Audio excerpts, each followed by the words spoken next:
Hola, sóc Roser i esta sóc jo als 2, als 6, als 8 i als 12 anys. Potser va ser allí quan vaig començar a considerar-me una persona introvertida, tímida, que sí, preferia fer un voluntariat a la biblioteca del col·le que no exposar-se a la jungla del pati.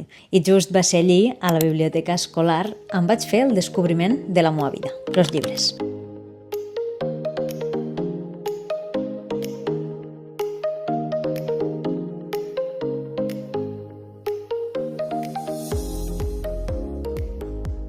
Abans de descobrir la biblioteca escolar, ma mare havia plantat una llavor molt important a casa, que era deixar-me escollir entre els llibres d'una subscripció que hi havia en aquell temps que es deia el Cercle de Lectors, d'on me deixava triar mes a mes, crec que era, o setmanalment, els llibres que jo volia d'un ampli catàleg. I així va ser com des de ben petita em vaig poder anar impregnant de tots els beneficis de la lectura. I tots aquests beneficis que m'han aportat els llibres des de que era petita potser van des de los més lògics, no?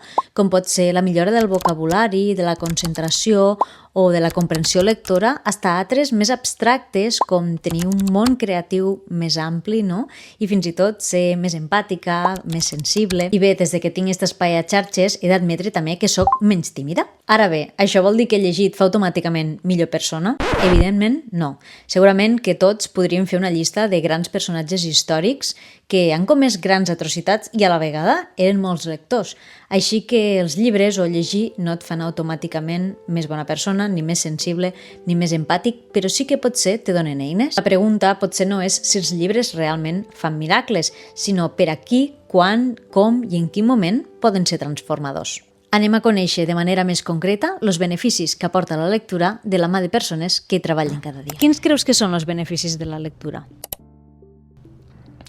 Jo crec que la lectura, a part dels beneficis cognitius que et pot aportar de desenvolupar-te, d'aprendre a llegir, comprensió lectora, etc., crec que et permet evair-te. Per exemple, jo que vaig treballar a una biblioteca penitenciària, jo em vaig emportar com una reflexió, i és que les persones que hi havia dins, els interns, a través dels llibres podien sortir del lloc que no estaven. I crec que jo em vaig quedar en això i crec que al dia a dia també s'aplica. Que no cal estar a un centre penitenciari, no. Simplement estàs passant per un moment... Sí, o sigui, de moments i de motxilles n'hi té tothom. Exacte. I llavors un llibre t'ajuda a sortir una mica. Jo tampoc crec que llegir ens faci millors persones, Evidentment. Vull dir que això ja ho sabem, els nazis llegien molt i escoltaven música clàssica. Exacte. I no sé què. Jo sé els beneficis que m'aporta a mi, és a dir, jo no seria qui sóc sense els llibres, perquè a mi els llibres em defineixen, em conformen amb això que et deia, m'ajuden a explicar-me. No sé si és gaire important, o sigui, jo tinc uns quants fills i n'hi ha que llegeixen i n'hi ha que no. I no sé si és gaire important. Jo he volgut que els meus fills sàpiguen que els llibres existeixen i tal, però no sé si és l'objectiu. O sigui, jo no podria viure sense els llibres, però sé que es pot viure sense els llibres. Exacte. I tampoc jo dels meus fills prefereixo pensar que vull que tinguin una vida que valgui la pena, triant ells les distraccions i els camins que vulguin triar. Llavors, no sé, a mi m'ajuda molt això, a entendre el món, a distreure'm, a no avorrir-me, això que dèiem abans, no? Però això, segurament no passa res per no llegir. No ho he experimentat mai i jo no podria viure sense els llibres, però crec que no passa res de molt greu. La prova és que hi ha la majoria de gent que no llegeix o que compra un llibre per Sant Jordi i para de comptar i ve que van tirant. Per tant, no sóc ningú jo per dir... Sí. O sigui, els camins cap al plaer són personals, són intransferibles i no sóc jo. Jo no he pujat mai muntanyes. Sé segur que pujar una muntanya deu ser fantàstic, saps? I potser la persona que fa un cim doncs experimenta el mateix plaer que experimento jo quan llegeixo segons quins paràgrafs. Per mi és llegir m'ha salvat, des de petita m'ha salvat, no? M'ha ajudat a entrar al món, jo des de petita observo molt dolor al món, jo crec que llegint i escrivint he entès i he contestat moltes coses, però tampoc sóc una persona que pensi que llegir és... allò, no, tinc grandíssims amics, gent interessantíssima que no llegeix i en canvi hi ha molts intel·lectuals que després humanament són un desastre, que dius... Que llegir no et fa bona persona així automàticament. Ni tampoc més savi. És a dir, que encara és més greu. És a dir, si tot el que has llegit, si tot el que saps fa que siguis aquesta mala persona que estic observant o aquesta persona amb aquestes actituds agressives o de menysteniment o de prepotència, és que no hem entès el que estem llegint. Per tant, jo tampoc, saps allò de... No, és que s'ha de llegir, és que...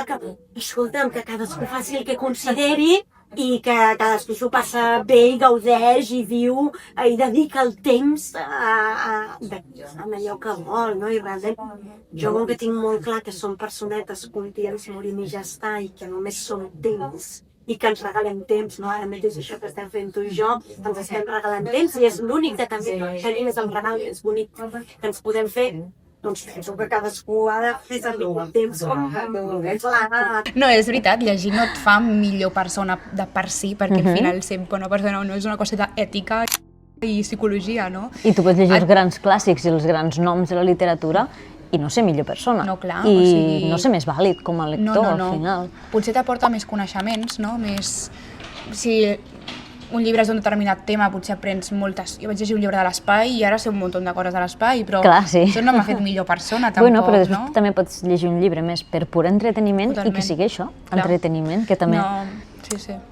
Jo crec que, i ara poso aquí el meu discurs pel mig, vull dir, l'entrevista no és meua, però, no, però està guai. Has de separar una mica el que és pur coneixement i el que és entreteniment. Sí. Potser durant molts anys, inclús ara, ens hem enfocat en els llibres han de transmetre uns valors i han de transmetre uns coneixements, i potser això és el que ha fet apartar a molta gent de la lectura, no? O dels llibres. Al final, exactament. Igual que jo vull mirar una sèrie per pur plaer de mirar-la i que aquesta sèrie no me faci pensar en res, també hi ha un munt de llibres que els pots llegir pel pur plaer de passar pàgines i de conèixer una història. Al final que hi ha novel·les que no t'aporten res, però t'ho fan passar bé.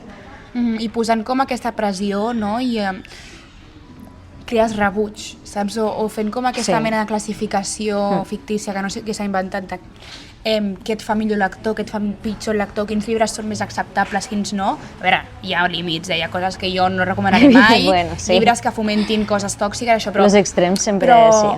Aquesta classificació no ajuda, o sigui, és tirar-se a pedra sobre la teva taulada, no? Espera, no marxes perquè has de conèixer un apunt important.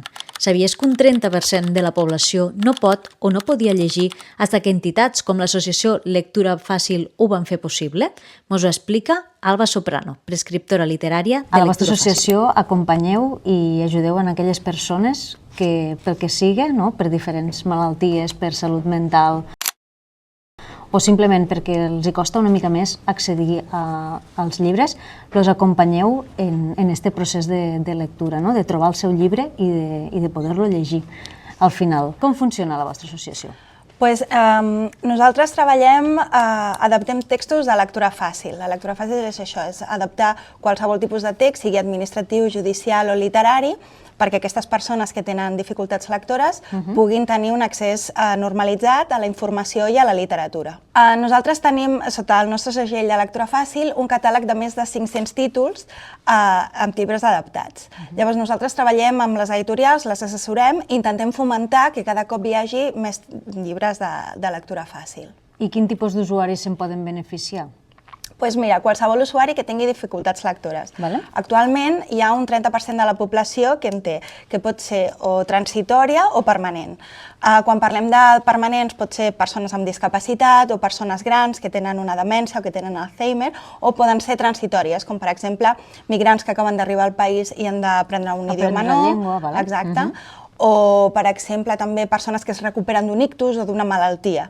Quins beneficis tindria, a més, poder accedir a aquests llibres? Primer de tot, el benefici d'accedir a la cultura, que és un benefici personal i propi, però nosaltres intentem sempre que la literatura estigui vinculada a la comunitat i a l'ús comunitari. Llavors, el fet que hi hagi llibres de lectura fàcil els permet mantenir aquest bagatge comú que tenim tots els que tenim un accés normalitzat, doncs estem donant a aquestes persones aquesta possibilitat de tenir aquest bagatge. I a més, des de l'associació, fomentem clubs clubs de lectura fàcil a les biblioteques públiques.